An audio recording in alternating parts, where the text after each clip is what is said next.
HighBridge, a division of Recorded Books, presents The Middle Way: How Three Presidents Shaped America's Role in the World, by Derek Chollet, read by Christopher Grove.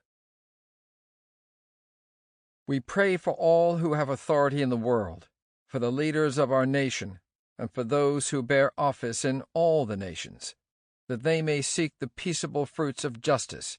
Grant that they may know the limits of human wisdom in the perplexities of this day, and calling upon you in humility and acknowledging your majesty, may learn the wisdom of restraint and the justice of charity.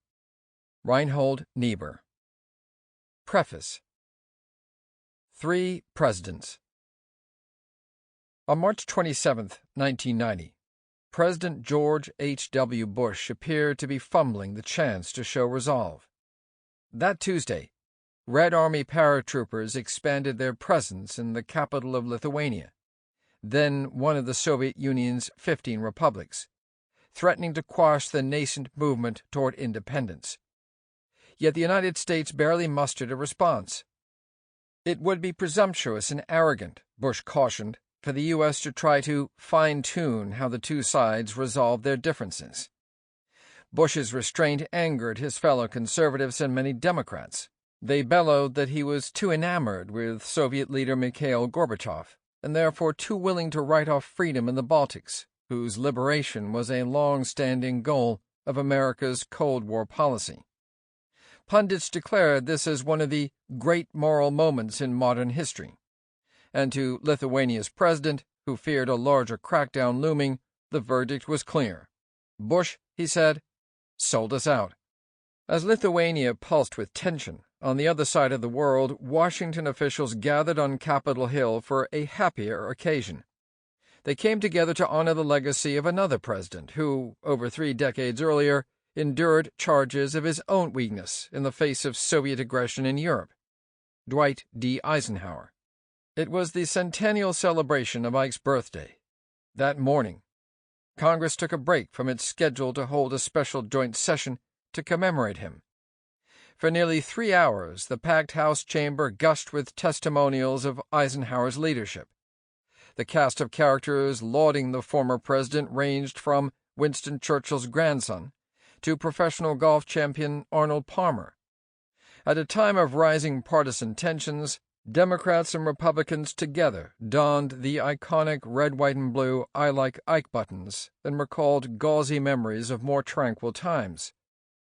After the Capitol Hill rituals, dignitaries and Eisenhower's friends and family made their way down Pennsylvania Avenue to the White House for a presidential luncheon. Welcoming the celebrants gathered in the state dining room, Bush delivered short remarks to honor the occasion and praise Eisenhower's style of leadership. He extolled Ike's character and cracked jokes about their affinity for fractured syntax. He described Eisenhower as a giant of foreign affairs, a leader who entered office having already faced the most stringent tests and who made the world a better place. As Bush considered his own response to world events, he might have thought of Eisenhower's doubters, who often pummeled him for being too soft. You know, some critics can't figure out how Eisenhower was so successful as a president without that vision thing, Bush said, with a dollop of sarcasm. This knowing reference to his own perceived struggle with articulating big ideas, which had become a staple of late-night comedy jokes, left the audience chuckling. Well, his vision was etched on a plaque sitting on his desk. Gently in manner, strong in deed, Bush emphasized. And he used that vision not to demagogue, but deliver. The 41st president would have been delighted to hear others use those words to describe himself. 21 years later, George H.W. Bush returned to the White House, this time to receive his own honor. It would be one of his last visits. Weakened by age and walking with a cane, Bush traveled from Texas to accept the Presidential Medal of Freedom from Barack Obama. He was surprised when the 44th president called him several months earlier to offer the nation's highest civilian honor. To say I was touched by your call today is a classic understatement, Bush responded in one of his customary handwritten notes. Although he had all but stopped traveling, he would not miss the occasion. Entering into the crowded East Room in February 2011, just down the hall from where Eisenhower was honored 2 decades before, a military aide assisted Bush onto the stage with other awardees. In many ways, the medal recipients represented a composite of the leadership traits and history Obama most admired and sought to emulate. The writer Maya Angelou sat alongside the Midwestern billionaire value investor Warren Buffett. Baseball great Stan Musial was there with basketball legend Bill Russell. Congressman John Lewis, the civil rights hero, also received an award, as did Obama's closest international partner, German Chancellor Angela Merkel. As the last to be honored, Bush was the undisputed star of the afternoon, receiving a rousing ovation. Speaking to an audience that included the entire Bush family, including the 43rd President, George W. Bush, Obama described the elder Bush's life as a testament that public service is a noble calling. He praised Bush's humility, generosity, and decency, calling special attention to his skill in forging the international coalition to expel Iraq from Kuwait, and his handling of the collapse of the Soviet Union and the peaceful end of the Cold War. Harkening back to Bush's response to the revolutions that swept across Eastern Europe, Obama credited his steady diplomatic hand that made possible an achievement once thought impossible. Obama obviously enjoyed this celebration of talent, and in Bush's case, his example held particular relevance. For just as the 41st president grappled with the sudden wave of political revolutions in Eastern Europe starting in 1989, often remembered as the Prague Spring, the 44th president had spent the previous 3 weeks responding to the unexpected unraveling of the existing order in the Middle East, or the so-called Arab Spring. The velocity of regional change was overwhelming. At the time, the possibilities seemed as hopeful as those in Eastern Europe a generation earlier. Only a few days before the February 2011 East Room ceremony, the Egyptian people forced longtime ruler Hosni Mubarak from office, and the Libyan uprising against Muammar Gaddafi was underway. Thousands of people took to the parks, squares, and streets of the Arab world. Freedom seemed on the march. Like Eisenhower and Bush, Obama found himself on the defensive. Critics accused him of being too cautious and always a step behind events, or worse, willing to stand aside while tyrants crushed democratic aspirations. At a White House press conference the morning of the Medal of Freedom ceremony, journalists pressed Obama about this perception of timidity. They pointedly asked whether he favored autocratic stability over freedom. In response, he defended his calibrated approach. He argued that the United States had to be prudent in how it tried to shape events. Indeed, he said, America needed to pursue policies that looked beyond knee-jerk reactions and toward a strategy that achieved long-term success. Obama made a case for the same kind of steady diplomatic hand that Bush displayed during his own tumultuous term, acting gently in manner and strong in deed. At that moment, Obama tied himself to the foreign policy legacy left by Bush, and by extension, Eisenhower. Reflecting on the state of American politics and foreign policy in the early 2020s, a lot has changed since the heartfelt celebrations of Eisenhower in the nation's capital in March 1990. We seem a long way from the warmth of a White House Presidential Medal of Freedom ceremony in 2011, with Obama honoring Bush. Many people question the future of America and the world. They wonder if the American era is over, and whether the country can ever recreate the influence that fostered so many decades of success and prosperity. Such concerns are especially relevant in the wake of the cataclysm generated by the coronavirus pandemic of 2020, when many rightfully ask what kind of global power America should aim to be and what one should expect from presidential leadership, and when American democracy itself seems imperiled. In such troubling times, the lessons of Eisenhower, Bush, and Obama can be a guide. While divided by background, generation, and political party, they exemplify an underappreciated tradition of political leadership and distinct vision for America's global role. They represent a foreign policy archetype, one too often obscured by partisan blinders, historical amnesia, and indeed racism. Therefore, considering these presidents as a distinct cohort, tied together by perspective and disposition, is not only historically revealing, but urgent for America's future. Governing during their own moments of geopolitical uncertainty, these three leaders demonstrated both how the United States can exercise prudent and powerful leadership in the world and stand as pillars of decency, humility, and strength. They set the bar for the kind of global role the country should aspire toward, and amid moments of deep cynicism and despair, their example can remind Americans and the world that their proud legacy exists within us. This tradition may seem contrary to recent history. We live in an era that rewards outrage, spectacle, conflict, instant gratification, scorched earth politics, and an abundance of anger.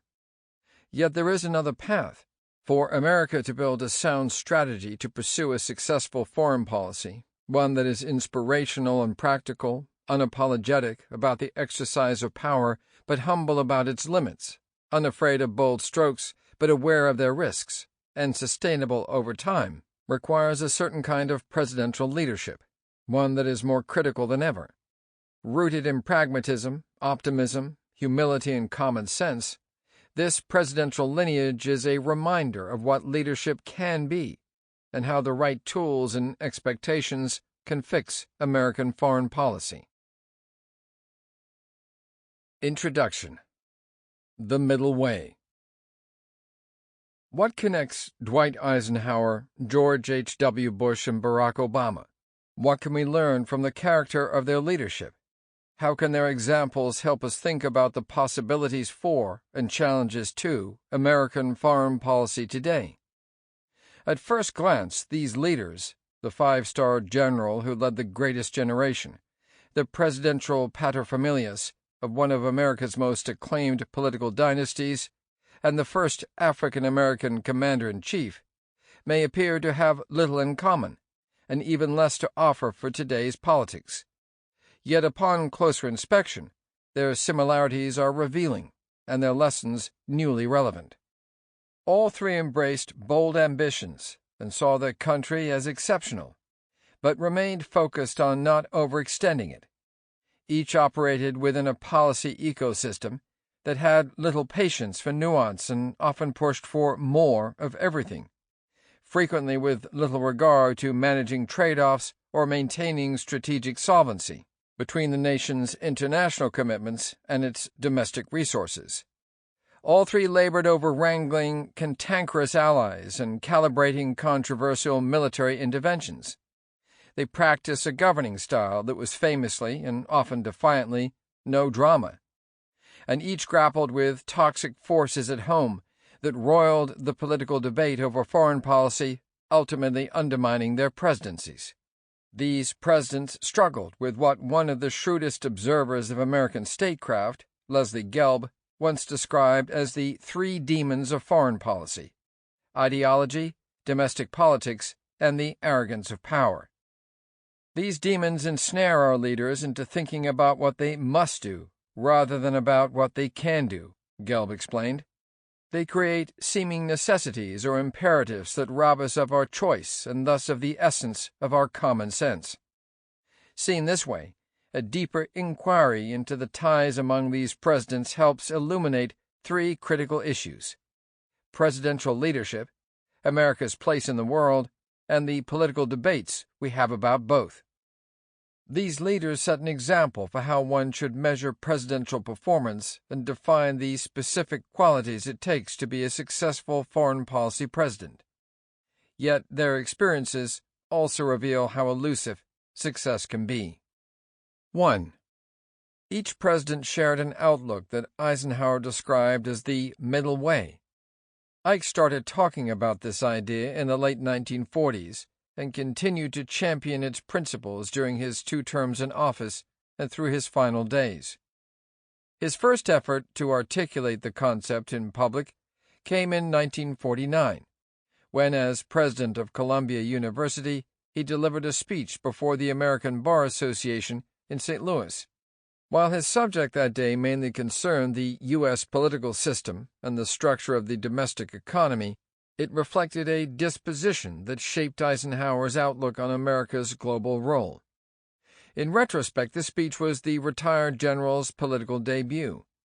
He argued the principles of the American system dictate progress down the center, which is where the contest is hottest and the progress sometimes discouragingly slow.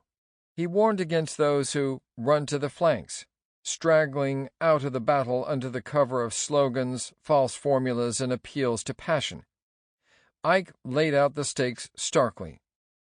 When the center weakens piecemeal, he said, disintegration and annihilation are only steps away. The audience ate it up, interrupting Ike 9 times with applause and 3 standing ovations. The speech attracted wide attention, featuring prominently on the front page of the New York Times. Ike later remembered the speech as one of the 2 or 3 most important of his career. When Eisenhower entered the White House in 1953, he was determined to develop the middle way, briefly referencing his idea at the end of his first State of the Union address before Congress. But it was never easy. His frustrations with its critics were evident through his letters and diaries from these years. For example, in the early 1950s, as McCarthyism poisoned Washington and consumed the country with vitriol and suspicion, Ike wrote to a close friend about the importance of finding the path that works the way of logic between conflicting arguments advanced by extremists. He observed that while people often want problems to bend to black or white solutions, the task of a political leader is to realize that perfection is unrealistic and that the best political path is often gray or middle of the road.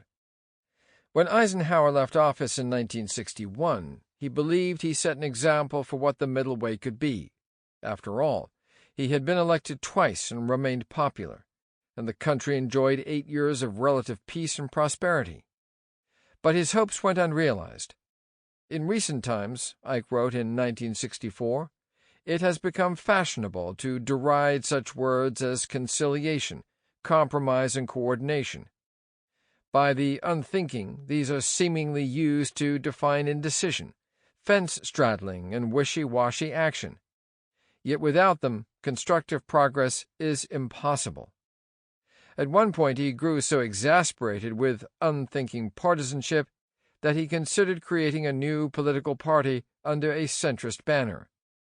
While Eisenhower never followed through, his political tradition inspired a new generation of acolytes who were ready to carry it forward, including a rising star in Texas. More than any modern Republican leader, George H.W. Bush explicitly linked his political heritage to Eisenhower. His father, Prescott Bush, had been a U.S. Senator from Connecticut and one of Ike's closest political allies, and a favorite golfing buddy.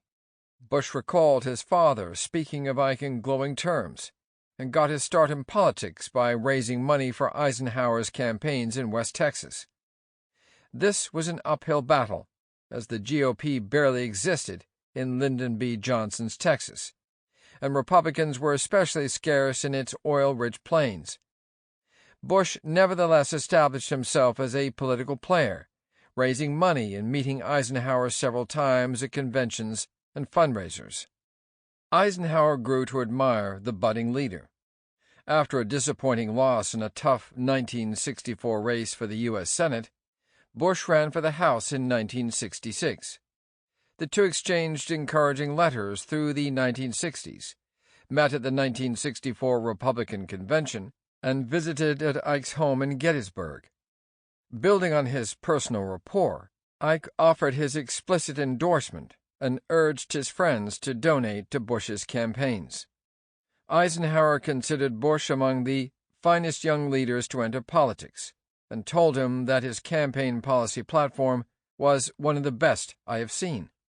By the end of the decade, the two were seen as generational bookends of the GOP. In January 1968, they appeared on the same nationally televised special to respond to President Johnson's State of the Union address. While Bush represented the future, Vibrant and hopeful, the visibly aged Eisenhower symbolized the proud past. Ike would only live for another year, but the political torch had been passed. Bush consistently used Eisenhower's legacy as a touchstone. He was one of the first national politicians to place Eisenhower in the pantheon of Republican presidential greats like Lincoln and Teddy Roosevelt. For example, in his speech announcing his 1980 run for president, Bush cited Eisenhower's middle way, quoting a line from Ike's 1953 State of the Union address to summarize the kind of politics and foreign policy he aspired to achieve. "There is in world affairs," Bush said, in reference to Eisenhower's example, "a steady course to be followed between an assertion of strength that is truculent and a confession of helplessness that is cowardly." At the 1980 Republican Convention, Eisenhower-style moderation had taken a back seat to Ronald Reagan's ideological revolution. Bush noticed how little Ike was even mentioned, let alone embraced.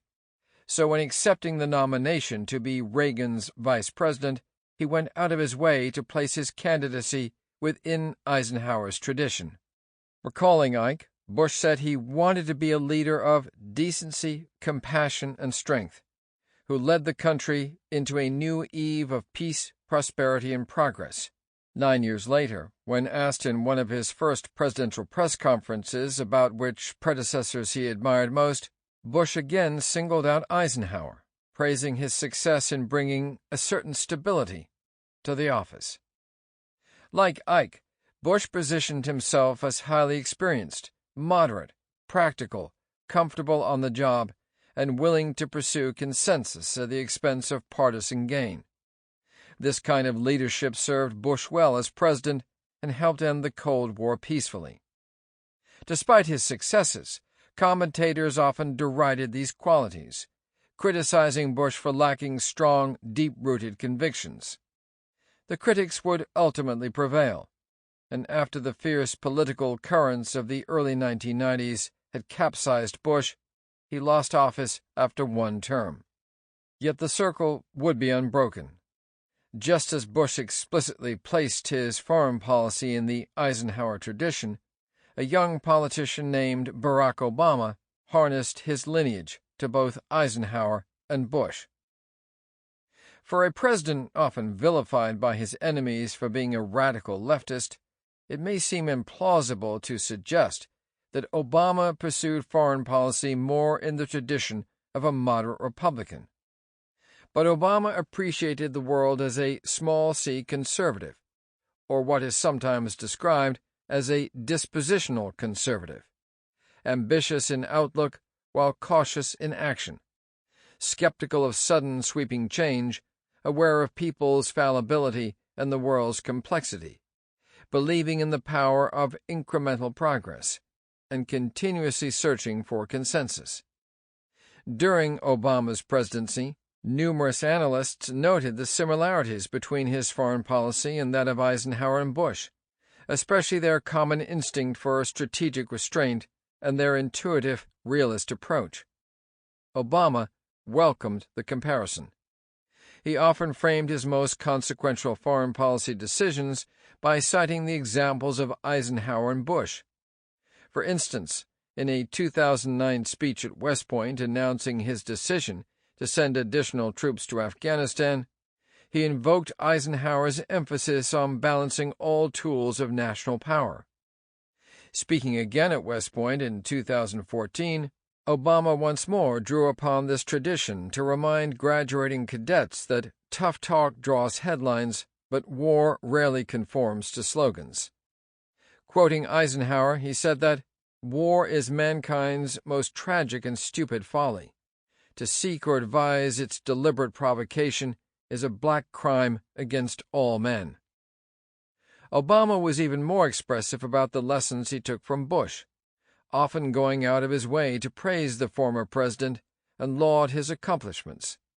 So much so that when some of Obama's advisers read early drafts of his 2006 book, The Audacity of Hope, they suggested he dial back the effusive praise of the former Republican president. Although Obama framed his 2008 campaign as a repudiation of Bush's eldest son, he said at the time that he had enormous sympathy for his father's foreign policy. "I don't have a lot of complaints about their handling of Desert Storm," Obama said of the 1991 war against Iraq. "I don't have a lot of complaints with their handling of the fall of the Berlin Wall." Obama later recalled Bush as one of our most underrated presidents, having left an extraordinary legacy. He said Bush's foreign policy was as important and as deft and as effective as anyone could ask, handling the end of the Cold War in a way that gave the world its best opportunity for stability and peace and openness. While Obama was a far more rhetorically gifted speaker than Eisenhower or Bush, his approach to foreign policy shared their more understated disposition. He prized deliberative thinking, pragmatism, and, as much as anything else, patience. "We have to be careful in balancing bold ideas with also recognizing that typically change happens in steps," Obama said in an observation that could have been plucked verbatim from one of Eisenhower's letters. "And if you want to skip steps, you can.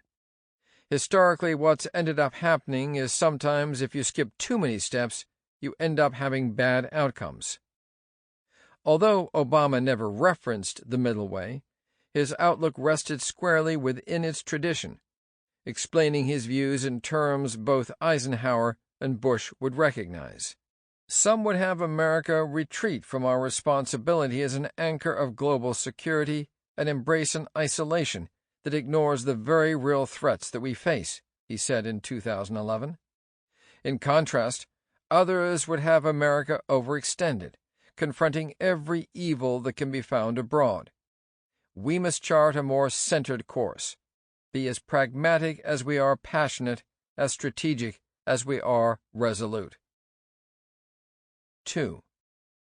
Exploring the links between Eisenhower, Bush, and Obama reveals a distinct foreign policy through-line. Of course, they were not only the presidents who saw some value in centrist approaches. FDR, Harry Truman, Richard Nixon, and Bill Clinton each took pride in their pragmatism. But these three presidents still stand apart. Their outlooks, leadership styles, and foreign policy strategies are strikingly similar, and their connections more explicit.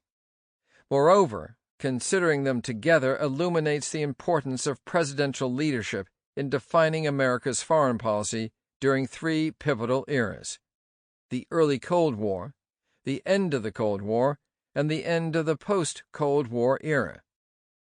8 years after the end of World War II, Eisenhower solidified America's Cold War strategy.